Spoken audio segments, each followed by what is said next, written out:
Welcome back, everybody. I'm sitting here with my friend Steven, who is the writer, director, producer, editor, everything else for his... I act sometimes too. Yeah, for his newest film, Motions, which I was also director of photography, assistant editor, sort of, colorist. Yeah. I want to start by asking, where did the idea of Motions come from?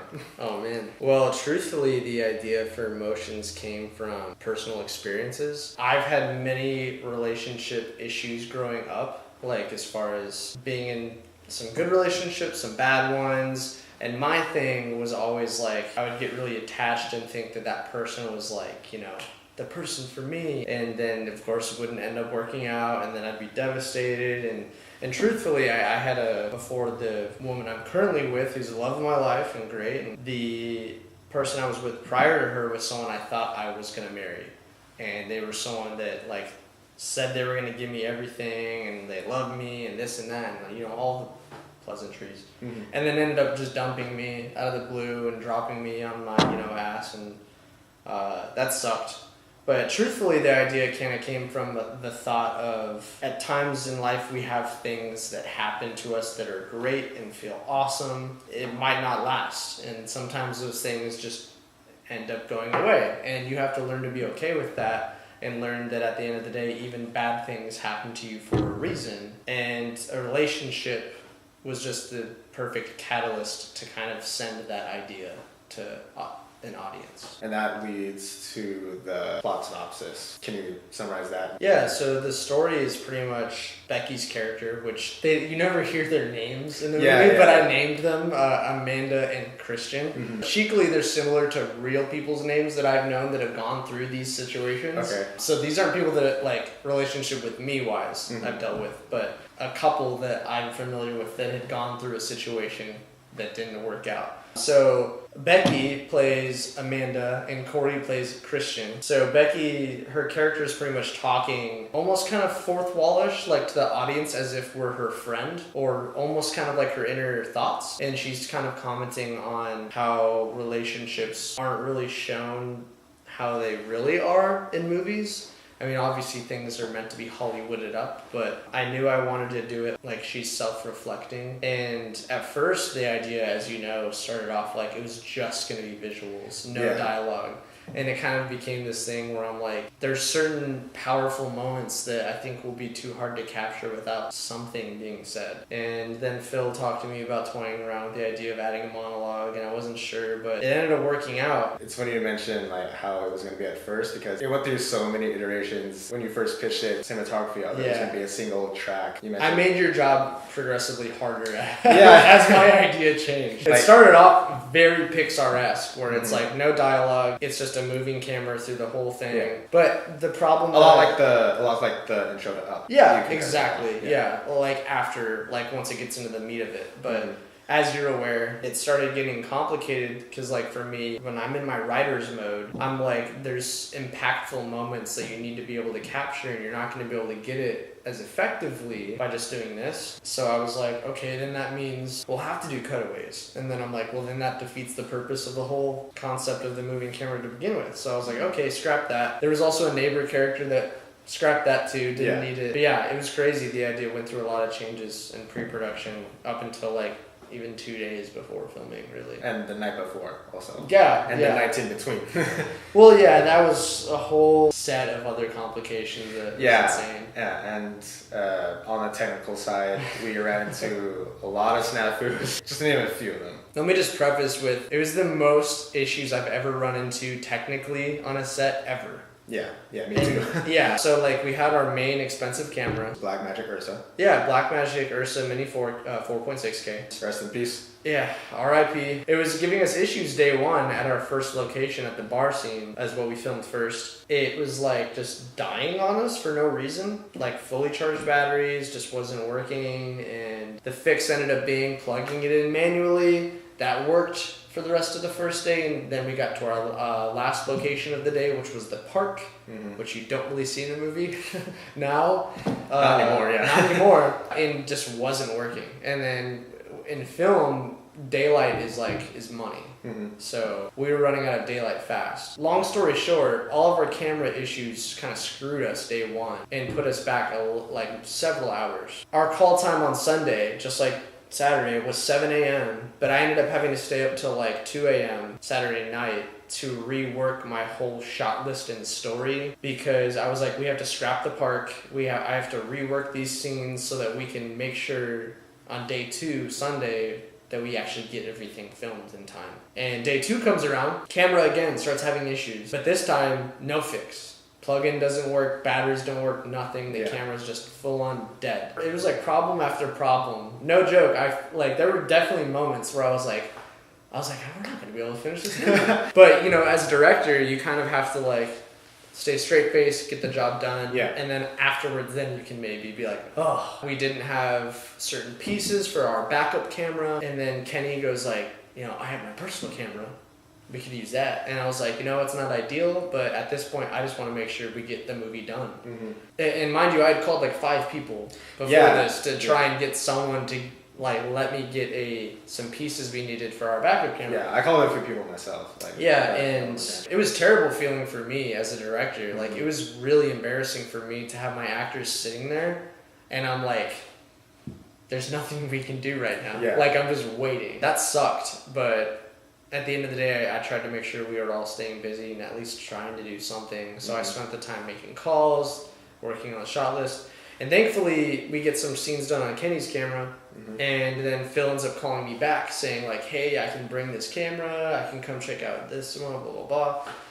And so he saved the day. Yeah, he brought our backup camera and saved the day for us, and we were able to shoot the rest of the movie.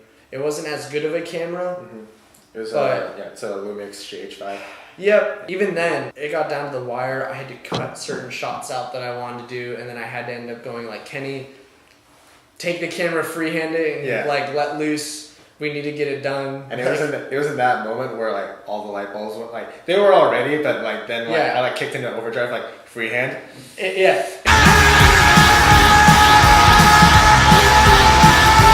So this movie was shot on 4 cameras, which was crazy. Thankfully, after the edit and it getting put together, I've been told no one can tell. So. Yeah, man. So that's all thanks to the color, which was my job, but it's just putting it in black and white. Yeah. Which ended up being It was great though. It ended up being a really appropriate aesthetic choice, which I can't believe I didn't think of it seriously. When we were toying around with that, I was I at the beginning, when I was thinking of the idea, I kind of toyed with that thought, but at least in the moment, I was like, nah. I feel it might be too artsy. I was I feel like that's too artsy. That's too on the nose. Of hey, look how different this is. I know that you were like, oh, what do you think about black and white? And I was like, even then, the same response right now. I was like, maybe. But then once we actually put black and white over some of the clips and played it with the song you found, thankfully. Yeah, you found the song. It was a great choice. Once we put that on top of it, we looked at each other and were like, oh, it's perfect. Yeah, it's great. I was trying to feel it well in my chest, oh my god, we found it. He's looking at me and he's like, oh, I got goosebumps. He's like, okay, that was great. Yeah. And then I told you, after we were getting towards the final cut of the film, it was about the second or third draft before we got to the last one. It ended and didn't have credits yet, but I knew that's where they were going to roll. I looked at Steven and I'm like, dude, I'm kind of tearing up. This is beautiful, man. Yeah, it's so funny how the movie started. Such a different idea. The craziness that was principal photography, it was just nuts. It was funny because I've been told by several people now, they're like, yeah, it seems like a woman wrote this. And I was like, success? Perfect. And I remember, I think it was yesterday even, I looked over, I was like, guys, I think I wrote a chick flick.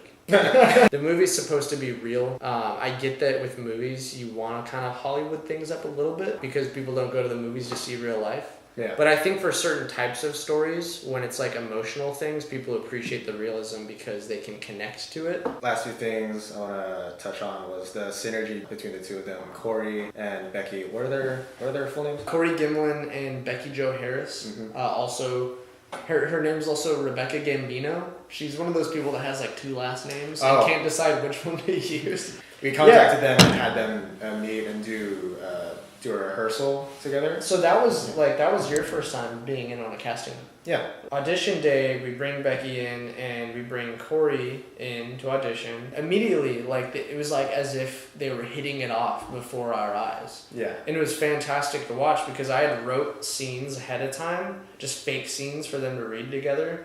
Because the original idea had no dialogue. So I was like, I need them to be able to still act the scenes out, even though there's no dialogue. Mm-hmm. And they would take the scenes I wrote, read them, and then also improv and kind of just keep going back and forth. And I would just sit and I was just sitting there like this, just kind of watching. Yeah. And I would let them go, and then there'd be the arguing scenes I had them read, mm-hmm. and they're going at it, and I let it go for a bit, and then Becky's starting to tear up, and I was like, okay, all right. Yeah. And I was like, I don't want Becky to actually get their improv for that was really good as well. Like one line Corey improved, which she even caught me by surprise, is when he's like, I could be out fucking anyone else, but I'm still here, and even then my ears perked up. I was like, as an actor, and even while we were filming in the scenes where Becky's doing her upset stuff, I was running them through the ringer because I'm having them do you have them go through a whiplash of emotions. So it was very interesting to see how far they could stretch. I'm like, you guys are happy. Okay, now we're sad. Yeah. Now you're now you're angry. I feel like that was almost a practice in versatility for them to have to absolutely. Switch. But their synergy was fantastic. You could have fooled me into thinking that they would actually date now. Honestly, I would believe it. Because they were so good together. I was thinking that too. Maybe this is a relationship. Yeah, maybe I just was match some people together. Yeah. But that's how good they did together. Is you would believe it that they'd be a really cute nice couple together. Even though in the film it may not always. It may not work out that way. Yeah. The title itself went through revisions also. It was first going to be... What did you have in mind first? It's kind of funny. I think it was Motions, actually. Well, no, it started off kind of I was looking up cycles, spaces. If anyone that looks at my stuff I make, I always like to do one-word titles. Yeah. So I do too. So I was like, what's one word that encapsulates the entire film? And I brought up cycles. And Kenny really wants to do cycles, but it's motion. But no, I joked with Kenny saying that it could be I was like, yeah, that's the international title, the cycles. Motions, because emotions and mm-hmm. In relationships you might find times where you're going through the motions. Yes. And motion kind of encompasses us moving through things and us moving through life, moving through problems, situations. So I just thought it was a fitting title. Mm-hmm. For people that watch it, I hope you like it. Yeah, for sure. I mean, if you do like it, tell me, tell Kenny. Mm-hmm. If you don't like it, tell us. Be nice about it, because we have feelings. Yeah, no worries. But I'm all about constructive criticism, mm-hmm. as long as it's constructive. If you like it, let us know. Encourage us that what we're doing is the good thing. And what we're doing is good work, because that will encourage us to keep doing good work. Yeah, that's something not just filmmakers, but anyone in a creative field appreciates. It's kind of reassurance that what they're doing is a good thing, because with the arts and filmmaking, mm-hmm. it's not a corporate job where you have performance evaluations every so on months to tell you hey, you're doing better. We don't have that. So we strictly live off how people review our stuff. Mm-hmm. So it helps us when people are telling us if they it's one thing to like it, but tell the person you liked it, because they may not have anyone saying that they liked it to them, and they might think that their stuff sucks, when in reality a bunch of people like it, they just aren't saying anything. Yeah. So we live in a society now where it's really easy to say when you don't like stuff, but people for some reason find it really hard to just go out of their way to compliment or say good things. So I encourage people to do that, not just with this movie, but just in life in general. If you see some art, or if you watch a piece online, if someone makes something, tell them they did a good job if you like it. It'll make them want to keep doing it. I want to tell you how rewarding it felt at our school showcase to see Motions, played in front of our school, and not just our film either, just all our work in general, just to know that I had a hand in that. Yeah. And like even during, you know, even when shit was hitting the fan, or when it was going smoothly, like at the bar scene, sort of.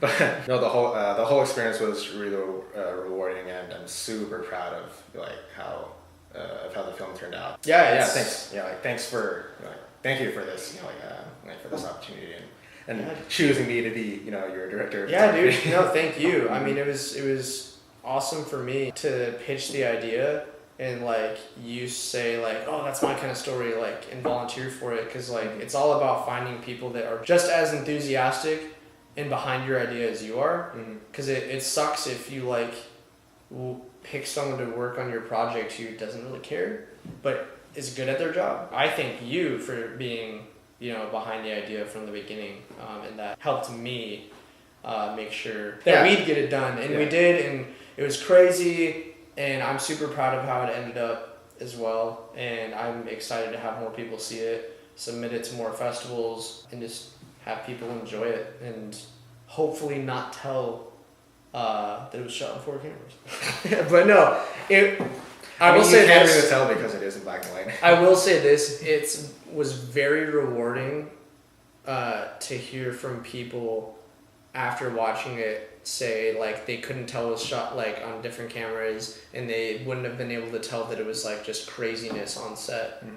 So like that just goes to show like we have these moments, much like in the film says, where things might be going good and then they go bad. Yeah.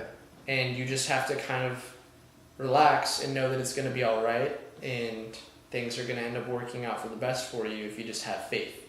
And during production, we had to have a little bit of faith that like we're going to get this done. Yeah. And in the edit, it's going to look good. And here we are. Yeah. So, very fitting. Okay.